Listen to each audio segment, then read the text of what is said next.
Hello friends, welcome back. In this video, we'll be discussing some verbal ability questions for XAT exam that is upcoming in December, January. So if you are prepared for CAT 2024 and have prepared really well for the RC section, then the verbal ability section of XAT may not be a problem for you, especially the passages and all. But regarding the grammar and other things, you may have to do some preparation because, as you know, CAT is not giving any emphasis on the grammar aspect of verbal ability, whereas XAT there will be questions on grammar as well. So this is why you need to be well prepared regarding the grammar aspect. But for the reading comprehension aspect, need not be any additional preparation because if you are prepared well for the RC section of CAT, then this should be a cakewalk for you because generally the XAT reading passages are found to be easier than the CAT RC passages. So for the sake of discussion, we'll be doing some exercises on verbal ability, or we'll be doing some RC passages, two RC passages rather, which are asked in the previous year XAT exam. So for better understanding, as I keep telling you, please attempt the exercise first. The link to the exercise is provided in the video description. And once you attempt the exercise on your own, come back and watch the video so that your whatever concepts will become very clear, and whatever doubts you have regarding the questions you may have, you will be able to clarify the doubts. Right. So the first passage is talking about history and the what is the purpose of studying history. So it says that like other science subjects and other topics, history is not helping us to predict the future, whereas most science subjects and even economics, they are all sciences where there is a pattern, and if you know the science, you will be able to predict the future based on the past events. So that is why, because they follow particular stable rules, whereas in the case of history, it does not follow any particular rule. So just because you study history or whatever things that have happened in the past, it is not possible for you to predict the future. Then what is the point in studying history? The second para talks about why even though it is not able to predict the future, why it is important to study history, because it broadens our horizons, or gives us more insights regarding our points of view, or our whatever things that have been taught to us. So we have been born into certain reality, and this reality we think that it is the only reality because it has been taught to us, it has been there with us since our birth. But there will be some alternate realities, or there will be some alternate points of view which you are not aware of. So when you study history, what is going to happen? You understand those realities also, you understand other possibilities as well. Then you will be able to think about those possibilities, or it will help you to broaden your horizon, or your knowledge, or your awareness regarding alternate possibilities. So that is the importance of studying history, because it will give you more options. You will be able to think and dream differently. So it will help you. It will not help us to choose, but it will give us more options. It is stated in the last sentence. So this is about the passage in a nutshell. Now we will directly go to the questions. The first question is about, based on the passage, which of the options would be the most appropriate for citizens to learn history? So what is the important thing, or which is the most appropriate statement as far as citizens are concerned for learning history? So the five situations are given. British names of streets in India should not be changed. It means you are saying that whatever we have believed from our childhood, or whatever we have been told to believe from our childhood, that is British names of streets, means many street names have been named by the British, and those are what we have been seeing from our childhood, and they should continue. So here we are not getting any alternate points of view. So that is why this is not the purpose of studying history, or studying history is not able to uh, or it is not concurrent, or it is not compatible with this particular statement. So you can ignore it. Every state in India should display a plaque that lists all its previous names. So here, what is happening, just as it is stated in the second para, what is happening?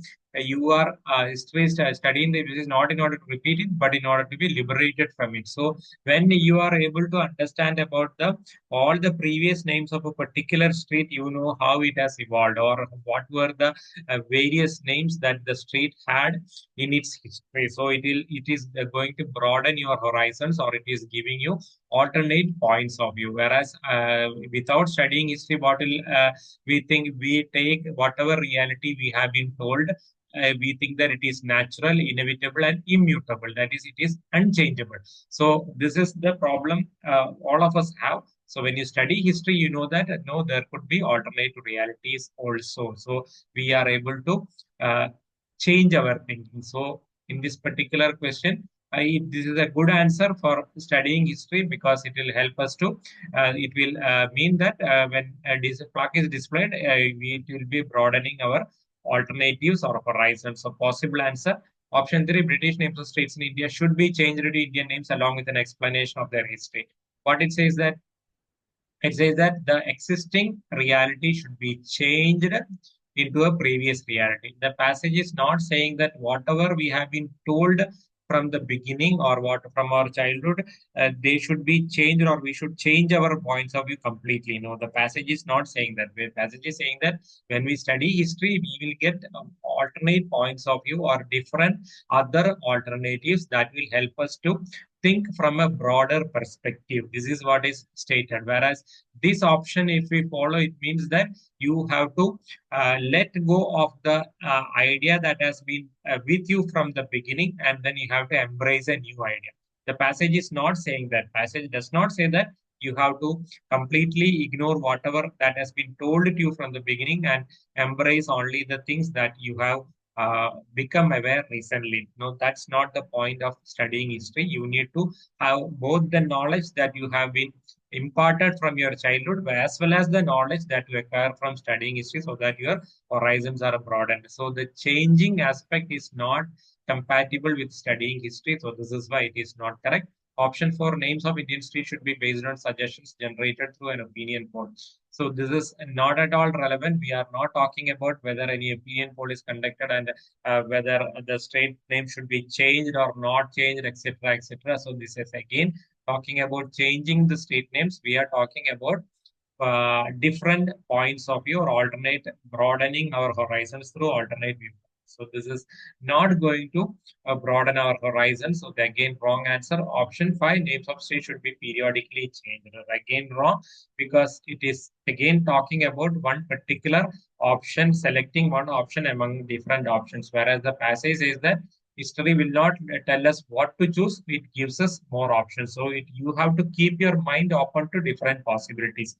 Whereas when you change or when you select one particular option, whether it is British name or Indian name, what will happen? You are actually going for one among the options, whereas this states that option 2 states that you are having all the options available with you that broadens your horizon. So this is why option 2 should be the correct answer.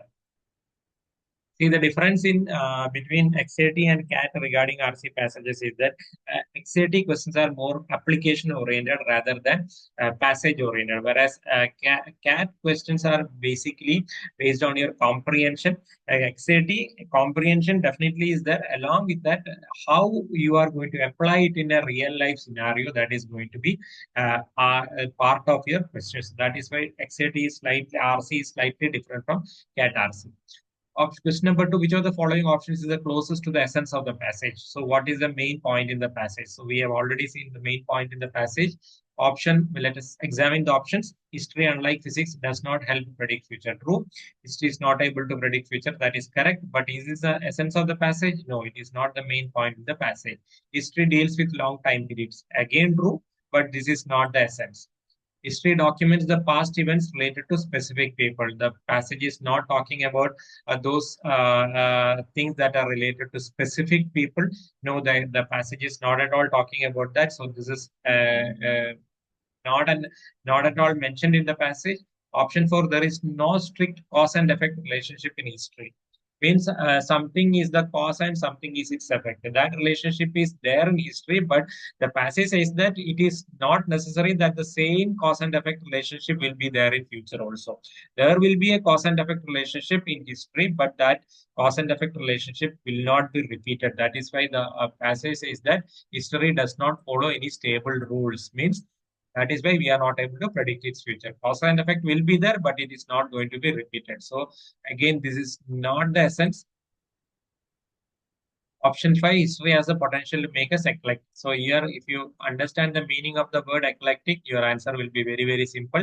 Eclectic means getting information or getting your knowledge from a diverse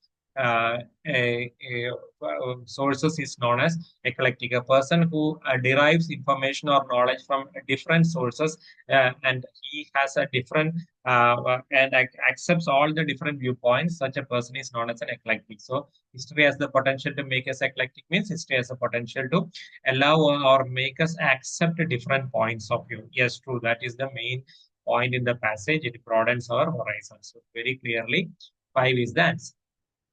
All right, question number 3. So first, read the question. Which of the statements would contradict the view of the author? So first, you have to read the statements, then see which statement will contradict or oppose the view of the author. Option 1, historians successfully predicted a political crisis based on similar events in the last century. It directly contradicts because the passage says that historians cannot predict the future, whereas here it is a historian is predicting the future. So this is a contradiction. So this is one of the possible answers.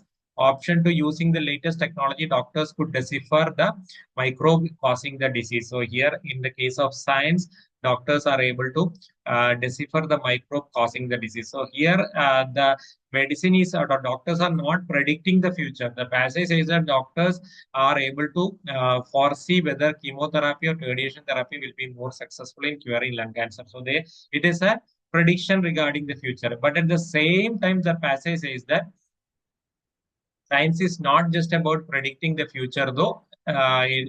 Scholars in all fields seek to broaden our horizon. So, science, medicine is a science, right? Science is not just about predicting the future; it is to broaden our horizons, thereby opening before us new and unknown future. So here, an unknown thing has been discovered by doctors using technology.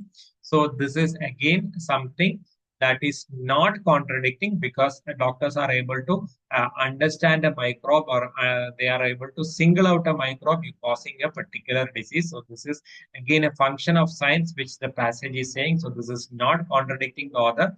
So this is not your answer. Option 3, students who prepared for an exam by perusing past 10 years question papers did not do well in the examination. Means when you used to learn about history, you are not able to predict the future. So that is why students who prepared using the previous year papers could not do well in the exam. So this is again agreeing with what the author says. Author also says that just by learning the history, you will not be able to predict the future. So this is agreeing with what the author is saying. Since it is agreeing with it, it is not contradicting. Since it is not contradicting, not our answer. Option 4, a tribe in Andaman learns to predict epidemic outbreaks by listening to the stories of how their ancestors predicted. So again, you learn something from the past and use it to predict the future.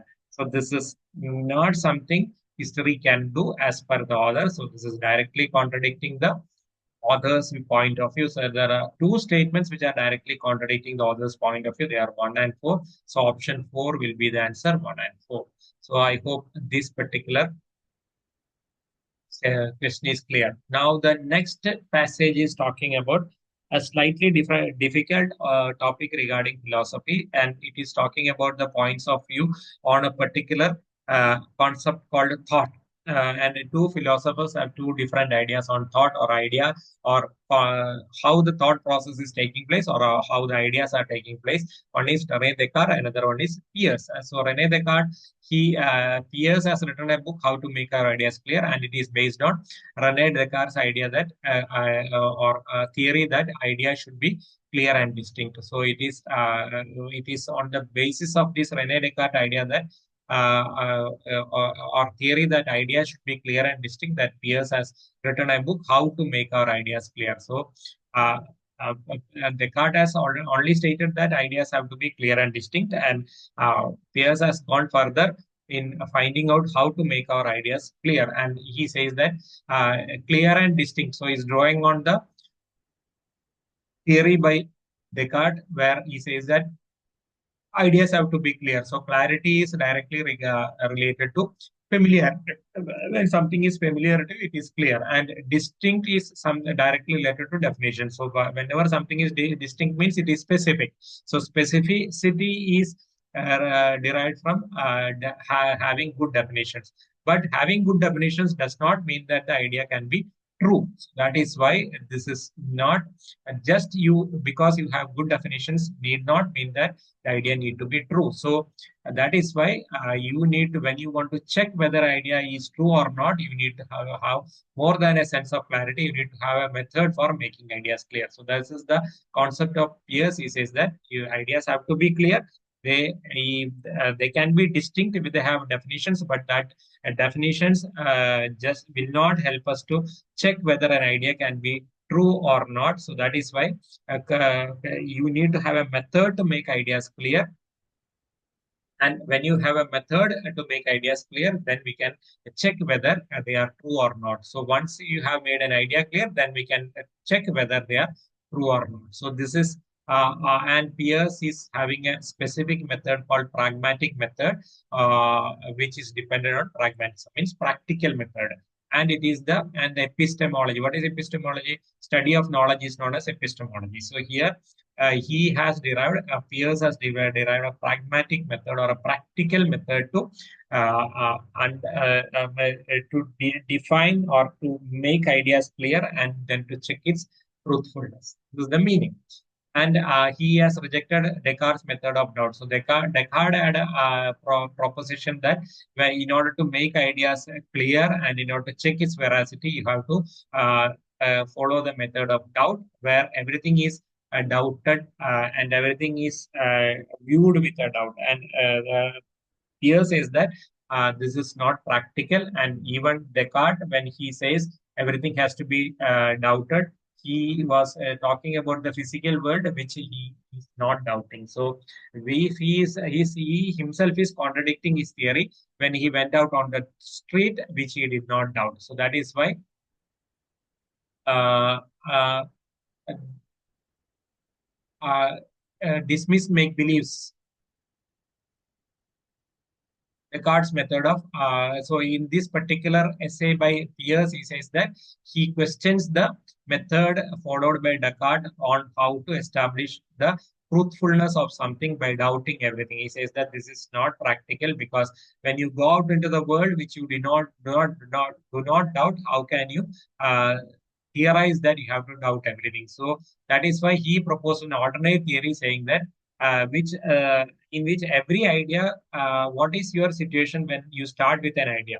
So initially, when you start with any idea, you will not be having a belief in, you will have a lot of doubts. You will not having any belief in the idea. So that is why he has written another essay called the fixation of belief. And in this fixation of belief is that initially, when you start with an idea, you will have a lot of doubts. So you will ask questions, and once your doubts are clear, you will have that doubt, that idea will become converted into a belief, and that belief is called a thought. So there is initially there will be doubt, and you will ask questions. When you have doubts, you will ask questions. When you have beliefs, you will make statements. So the process of converting your doubt into a belief is the process that will allow all your anxieties to be cleared. So because when you have doubts, you are always anxious, you are always tense, you want to clear your doubts, so you will ask questions. And once all your doubts are cleared, then that idea becomes a belief in your mind. And when that belief is there, that will become a thought, and that thought will lead you to action. This is how you verify the truthfulness of a particular idea. This is the theory of Peirce, and he says that This is true in all practical experiments where you come to a particular city, you are doubtful about where is the location where you want to go. So you will ask questions. So initially you are very anxious, you are restless until you get your doubts cleared. So you ask questions, and once you have that belief that where your destination is towards this particular area, then you that doubt is converted into a belief. Once that belief is established, then you take action by walking in that particular direction. So this is how ideas are evolved from doubt into belief, and then based on a belief, actions are taken. So this is why how he Pierce is theorizing his method, and he says that some people generally ideas are converted or doubts are converted into beliefs, but some people, even without having the very firm belief, they start arguing for that belief. And such people are called dilettantes. Who is a dilettante? A person who has only a superficial knowledge, who does not have a conviction regarding his belief is a dilettante. Who is having only superficial knowledge, such a person is called a dilettante. So such a dilettantism does not constitute thought. So only when you have a firm belief, all your doubts are cleared, you will have a firm belief, which is called a true belief. And when you have a true belief, you will be taking action. Some people, without having a true belief, start arguing or thinking about things. Such people are called dilettantes, and that dilettantism is not constituting thought. This is what the passage says, and in these beliefs are subjective, but the actions you take on the basis of a belief is objective. So this is again another point that is stated. So this is the essence of the passage. Now we will come to the questions. According to Pierce, for a particular thought, which of the following statements will be correct? A belief always leads to a doubt? No. It is the doubt that is leading to a belief, as per Pierce. A doubt always leads to a belief? Probably true. Keep it in your mind. A doubt and a belief may coexist? No. Either a doubt or a belief. So when you have a belief, your doubt is completely cleared. So a doubt and a belief cannot coexist. A belief and a doubt are not related. Definitely not true, because a belief is what is leading, a doubt is what is leading to a belief. So they are related definitely. A doubt may lead to a belief. Again, a good answer. So which is the better answer? A doubt always leads to a belief, or a doubt may lead to a belief? See, the answer is available here. The whole purpose of the second para in the second page, the whole purpose of thought consists in overcoming doubt and attaining a belief. This is the purpose of thought. And some people like to think about things or argue about things without caring to find a true belief. So it is not necessary that all people who have doubt will find a true belief. Not necessary. There are people who will be having doubts, and then they will, without finding a true belief, they'll start arguing or thinking about this. That is not thought. That is only dilettantism or superficial knowledge or superficial belief. This is what he says. So, which is the better answer? The better answer is always a doubt may lead to a belief. It is not necessary that a doubt will always lead to a belief. A doubt may lead to a belief. All right, question number 2. Candidate has applied for XAT. So according to PS, it indicates that. So what is the action? We know that there will be a doubt, then that doubt is converted into a belief, and once that belief is established, then there will be action. So what is action here? He has applied for XAT. So what is the belief he has? What is the belief? The candidate has a belief in the XAT application process. Correct. The candidate believes in the process. That is why he has applied for it. Candidate has a belief that XAT is a good test for ability. It's a belief that XAT is a good test for ability. Are we talking anything about ability here? No, there is no question or talk of ability in the discussion. We only know that candidate has applied for XAT. So as far as the candidate is concerned, his belief is in the application process. That is why his action is applying. So what is belief leads to an action. So his action is applying means his belief is regarding the application process, not regarding whether ability is there or not. Candidate is doubtful about his or performance in XAT. We are not talking about the performance. When he is doubtful, there will not be any action. A candidate believes that he will perform well in XAT. Many of you will think that this is a good answer. This would have been an answer if the statement had been a candidate has started preparing for XAT. If the statement had been candidate has started preparing for XAT, then it means that the candidate has a belief that he will perform well in XAT, because that belief is going leading to the action of for preparing, whereas he has only applied. So he has only applied means there is no belief regarding performance. We are not talking about performance. So only the application process. His belief is only about the application, because his action is applying. His action is not preparing. If his action had been preparing, then you can say it is about performance. So that is where this is again wrong. Option 5, the candidate has a doubt about his or her performance. One thing, we are not talking about performance. Our action is not about performance. And when it is a doubt, there is no action at all. So that is where this also is wrong.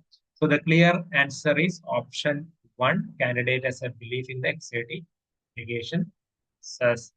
All right, go to the third question. Which of the following words is closest in meaning to the word dilettantism? Dilettantism, I told you, it is a superficial knowledge or something that is not a full knowledge. So when a dilettante is a person who is not really interested in developing in-depth knowledge about something, he is having only a superficial knowledge. Such a person is known as a dilettante. So whether it is belief, belief means true knowledge. Doubt, no again. Guess, yes, because he is not having full knowledge. So when a person is not having full knowledge, he will be guessing. So that is why the passage says that when he guesses, and some people like to think about things or argue about them without caring to find a true belief. So without a true belief means without true knowledge. So he is guessing about many things that he has no knowledge of. That is why guess is a good answer. Keep it in your mind. Surety, definitely not. Surety means a belief. So this is again wrong. Unlikelihood means there is no likelihood or no possibility. Again, wrong. So this is because unlikelihood means there is no possibility at all. If there is no possibility, he will not be arguing about things. So that is why all these are wrong. Guess is the best word, that is best meaning, that is suiting the context, because a person without having full knowledge or full belief about something, he starts guessing means he is not having any knowledge or thought. That is not considered thought as far as peers is concerned. So guess is the correct word as for dilettantism in the context of the passage. Option 3 is the answer. Question number 4. A person thinks that he has to keep awake for 20 hours in a day to score well in an examination, but he's awake for only 40, 50.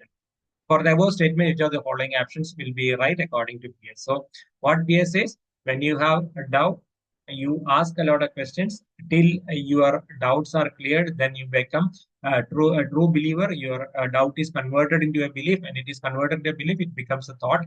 And when it becomes a thought, you do action to satisfy that thought. That is what is stated. So if a person he truly believes that he has to keep awake 20 hours in a day, what he will be doing? He will definitely be doing the action. That means he will be awake for only, he will be continuously awake for 20 hours, because his firm belief is in 20 hours of preparation. Here he is only awake for 15 hours of preparation. So what is the obvious answer? His belief is not a true belief or a firm belief. So he still has a lot of doubts. That is why his action is not a full action. It is a half-hearted action. So that is again dilettantism. So whatever we have talked about here, the superficial knowledge. So what is the very clear answer?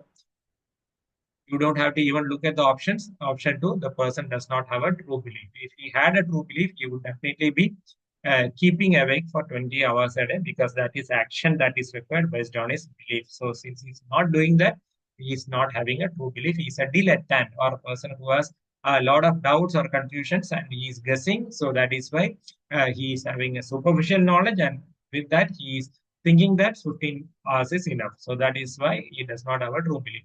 The person believes in a minimum sleep of 10 hours. Wrong, because we are not discussing about his belief regarding sleep. We are discussing about his belief regarding uh, how to score well in an examination.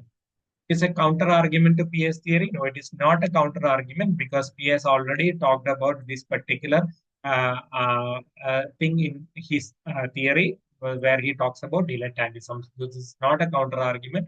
You can ignore this. It is only a thought, a pure thought, nothing to do with action. The passage says that whenever any thought is there, it will always lead to action. Where is it given?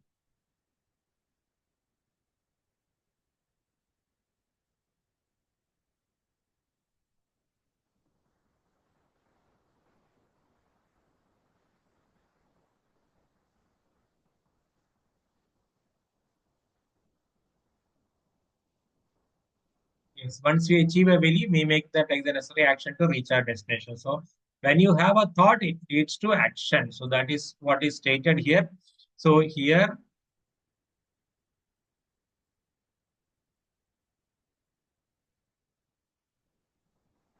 that is the place. So here, this is you cannot have a thought without an action. Thought means it is followed by an action.